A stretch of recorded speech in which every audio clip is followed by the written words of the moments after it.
let's talk about making putts. And I know that I'm going to be able to make you a better putter by the end of this video. And we're going to use 3 tees to make you a better putter. Just 3. All we need is a little bit of understanding, a little bit of common sense, and a little bit of reality. Do you need a new putter? Does yours fit? How's this all going to play out? What do we do? Why do we need 3 golf tees? Why? Well, we're going to prove a couple of things. We all understand a few things about putting. As we have a putter in our hand, a target to hit it to, we know a few obvious things. We know that the putter face direction at the time it touches the ball is very important. And we also know that the stroking direction, the movement direction of the putter is also important. So what we're going to do here is we're going to take 3 tees and make sure that those 2 things happen correctly. Now, what I'm going to do is I'm going to put my putter down behind the golf ball, and I'm going to take 1 tee and I'm going to put it in the ground just on the outer edge of the putter, and another one just on the inner edge of the putter head. So I've created a little bit of a gate to move the putter through in line with my target. Then what I'm going to do is I'm going to put a 3rd tee out here absolutely in the middle of these 2 tees, so that I create an isosceles triangle where I've got a shaft that I can prove that's going straight down the middle of that line to this tee. And all I'm going to do is I'm going to put my golf ball right in between the 2 tees that I'm going to putt through, and I'm going to make sure that my putter face is facing that 3rd tee out there in front. And if it touches that tee, I know the putter face was square to where I'm stroking it. So I have missed the 2 tees and swung in between them, and the putter face was facing this 3rd tee. And when I do that, as a drill, I prove to myself that I've got a square putter face and I've got a stroke that moves the club in the right direction. I don't need an awful lot of other things for this simple thought to get into my head.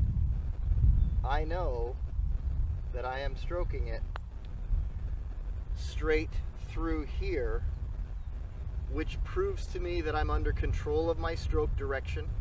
I'm not moving it way out here to way in here and in to out or out to in and all those things that could be. I'm not doing that. I'm standing in a place, pointing myself at the stroke direction, and I stroke it right through there, and I make sure that the stroke goes through those 2 tees. And this 3rd tee tells me again that every time I hit my ball, the face is absolutely straight toward that 3rd tee. So this is something that you can do on your own all the time. You could use it indoors without tees, and you could use 3 dimes or 3 pennies and lay them on the floor if you wanted to do that.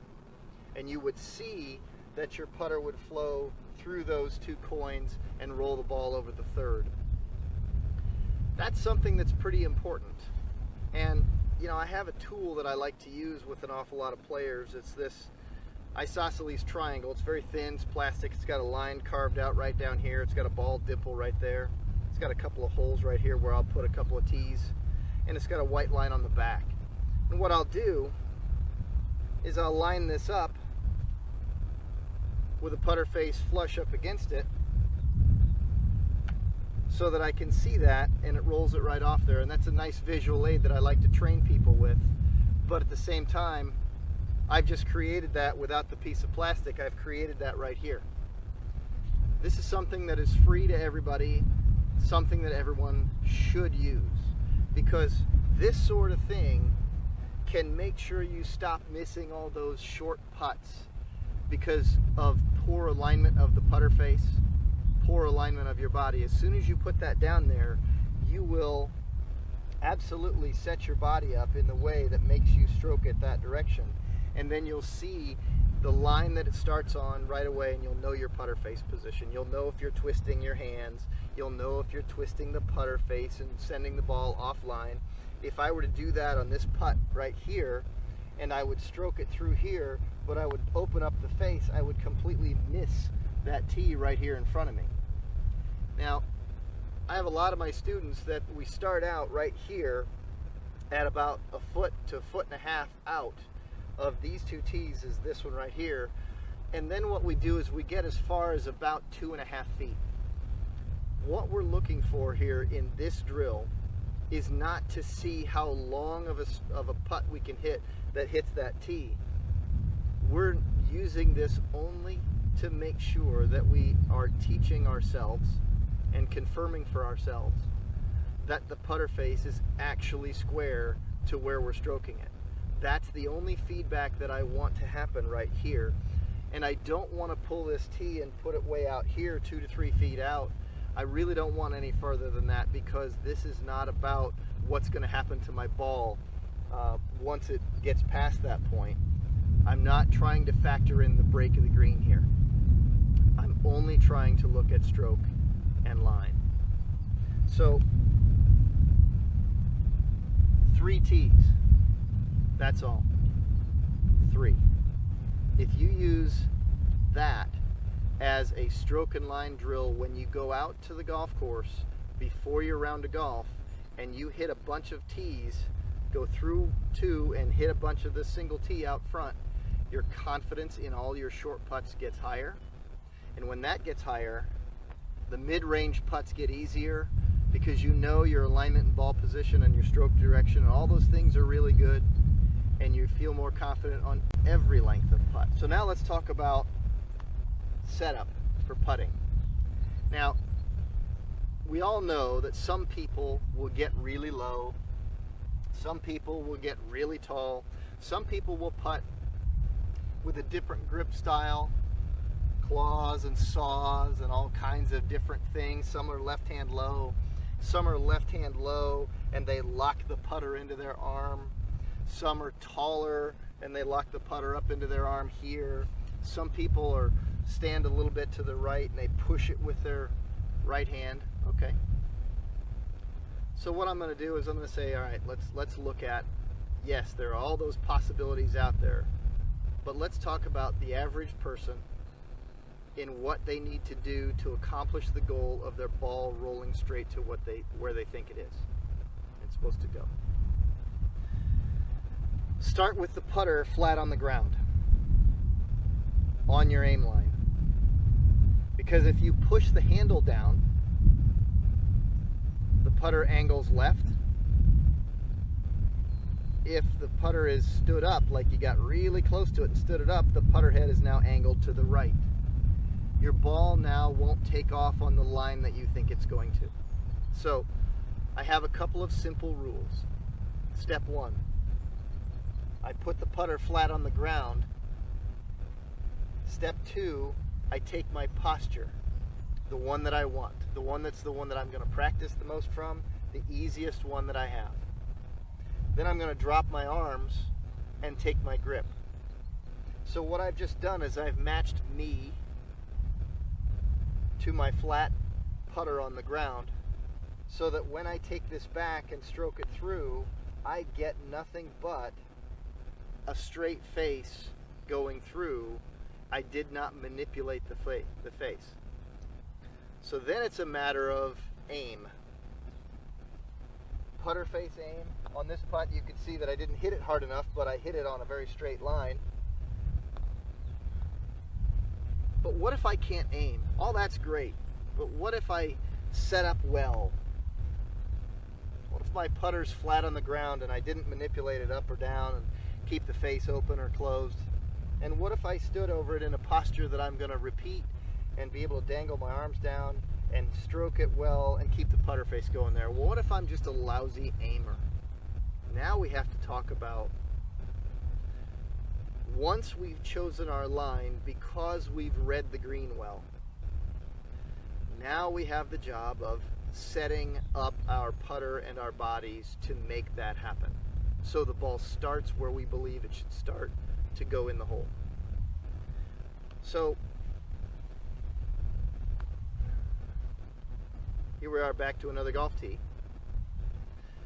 What I love to do for people is to show them exactly where their putter face is aimed. So what I do is I have them set up to a ball and they tell me where they think they're going to aim, and I'll put a tee in the ground where they think they're supposed to aim. So I'm going to do that here for you. So I'm going to say that it's here, right there in front of that flagstick. And then what I'll do is I'll have them set up.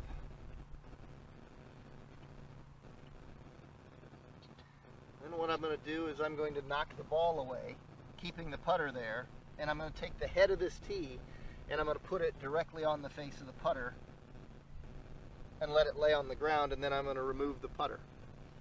And then I have everybody look back and see, is this tee pointed where it's supposed to be pointed?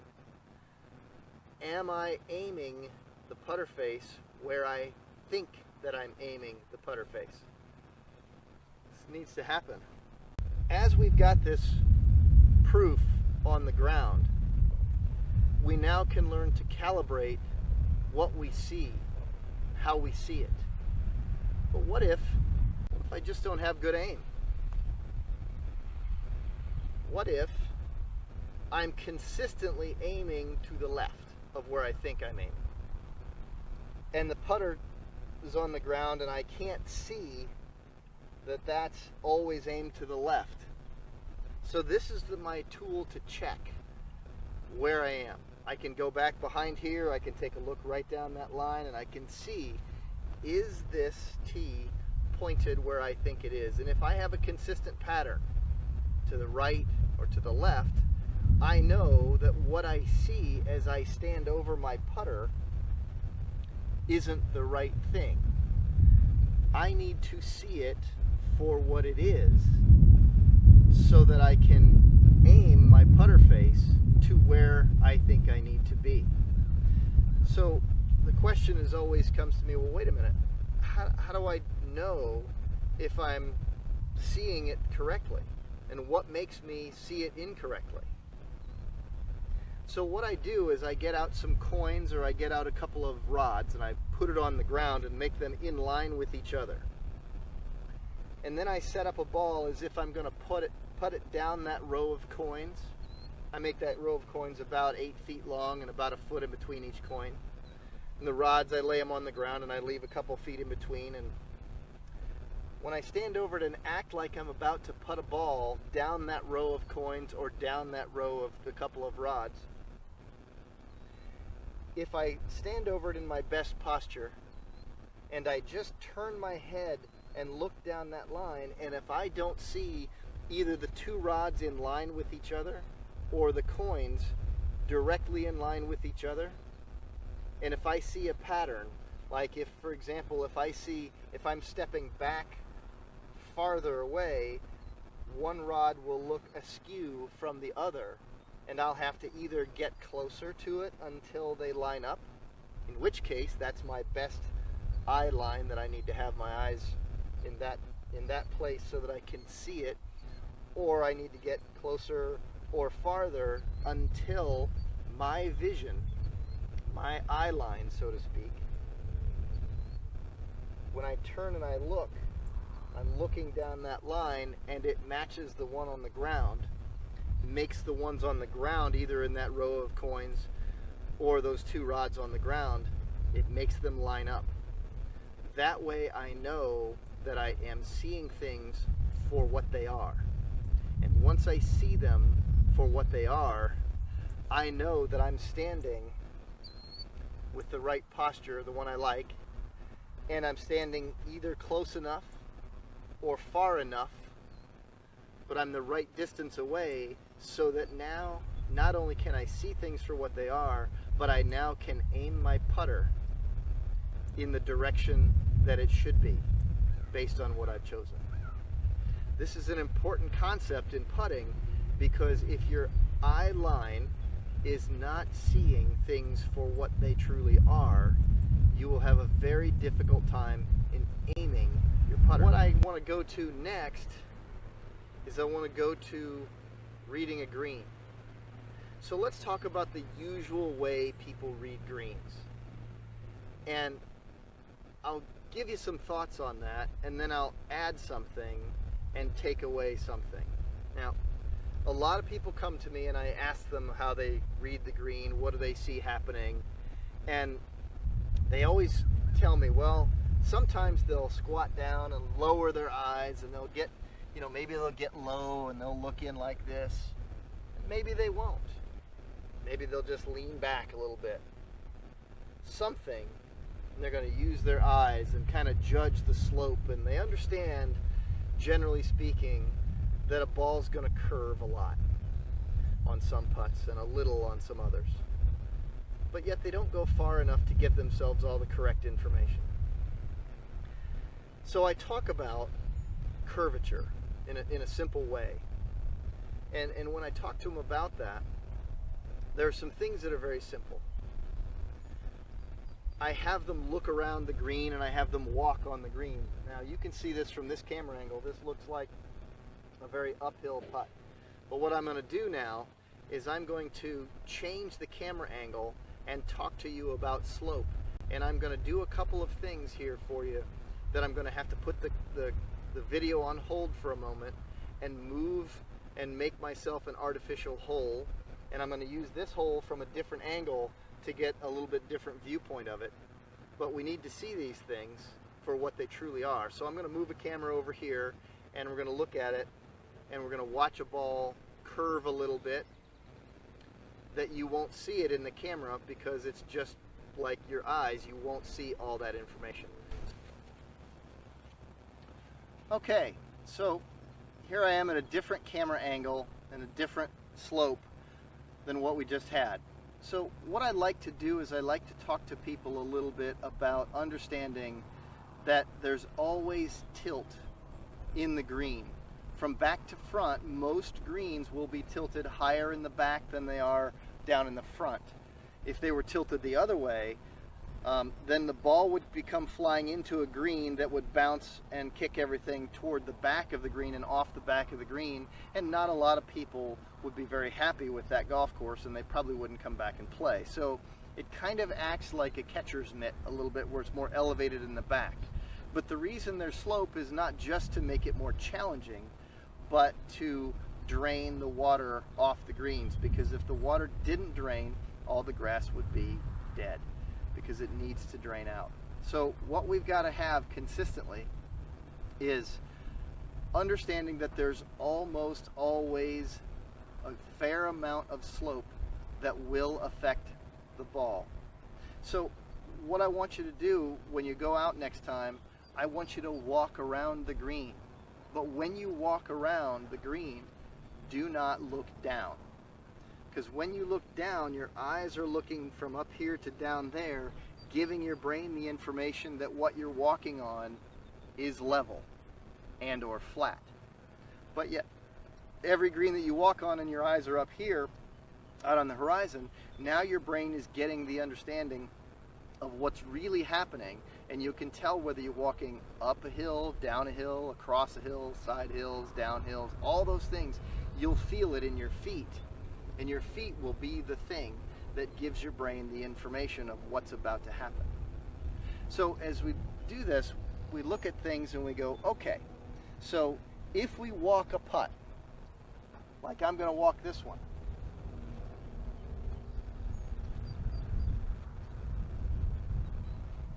I've now stood behind the hole, and as I walked, I felt a little bit of slope pushing a ball this way. I didn't feel a lot of it, but I felt some. And if I feel some, I can no longer putt it right at the center of this hole. A lot of times I ask people to walk a putt, and then I ask them to feel the slope, and then I ask them the next question after they felt the slope. I ask them a simple question. how dumb do I have to be to aim this ball at the center of this hole after I've just felt that there's some slope on the ground that's going to push my ball this way? How dumb is that? And a lot of people will kind of snicker a little bit, and I'll say, well, is it a little bit dumb, or is it really dumb? Is there a lot of U's in dumb? That's what I want to know, because it makes people aware that if you feel slope and you insist on putting it straight at something even after you felt slope, you have not connected the dots yet, so to speak, in terms of what is real on the ground and what you think. So what I'm going to do right now is I'm going to putt this ball, and I'm going to aim it at the hole, and we're going to watch what it does. And we're going to see that it's going to break a little bit off and fall off a little bit to the left.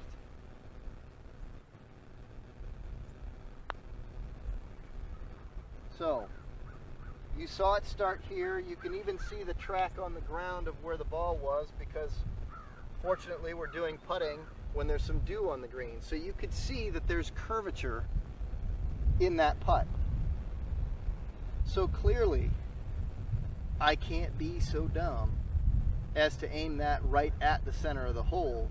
I have to then understand that I cannot aim it right at the center, because it started at the center, but immediately you could see that it began going left of center and finished up all the way over here past the hole left of center. So what I have to do is adjust my aiming spot. So what I have to now do is I have to see that I felt a little bit of slope all the way through, and as I stood behind the hole, I could feel a little bit of slope going this way, so I know if I feel a little, I have to play a little. So I'm going to aim it right out over there, and let's watch it curve back toward the hole now.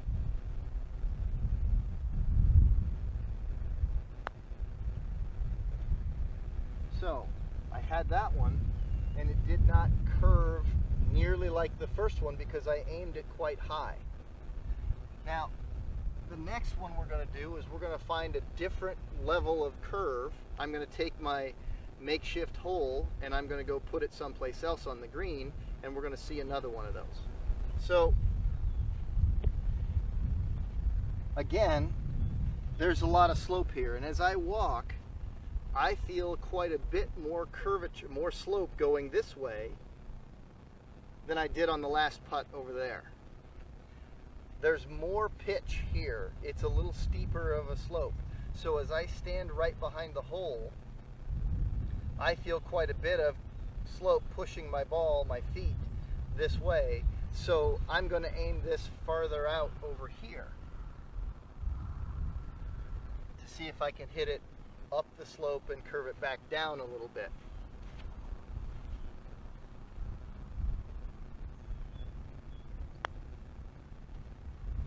So I started that one a little bit from what I can see the starting line.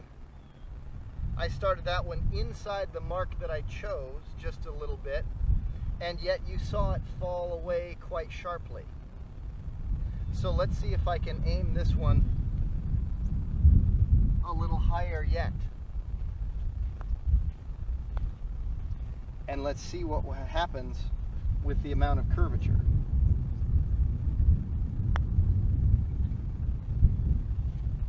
Even a steeper curvature there. I putted it a little bit higher off that line, and I didn't hit it hard enough, but it curved sharply down, didn't it? So what we need to do is we need to pay attention very carefully to the starting line. Do we start it high enough to get it to fall back down into the hole? So there's one that's third. I didn't hit it quite hard enough, but it looked like that was going to be arcing downward at the hole. We want to make sure our ball is always moving toward the hole, so we need to play it higher than what our eyes tell us. Believe your feet and play it a little higher. So calibrate what's going on. If you feel a little bit of slope, play it a little bit high. If you feel more than a little bit of slope, play it a little higher yet. I know these are vague terms. We don't have time right here in our video to cover the whole aim point procedure that you see on TV that the professionals use that I teach. But what we do have is a good concept for how to be a better putter by feeling what's happening, learning how to set up your body in the putter face, and that you can see the line that you're trying to stroke it on and send the ball off on so that the hill can push it back. We need to pay attention to those things. In order to be really good putters, we have to be able to read a green. We have to be able to aim our putters where we think they should be aimed. We need to be able to do that consistently and prove to ourselves and have enough confidence that we have made a stroke that is consistent, knowing that we put it through some tees, and that we keep the putter face going where we're stroking it so the ball leaves where we think it should. And then it's a matter of practicing how hard we hit one for the distance that we're trying to go. Keep in mind that uphill makes it a little bit slower, so does dew on the greens. Downhill's a little bit faster, so do when greens are dried out, they roll a little faster. So we have to alter where we aim a little bit. So for this installment right here on the putting, I wanted to cover a few of those things and learning about break. And so I chose a morning where I knew there'd be some dew on the ground, and you can see the tracks of where the ball's rolling to understand what you see.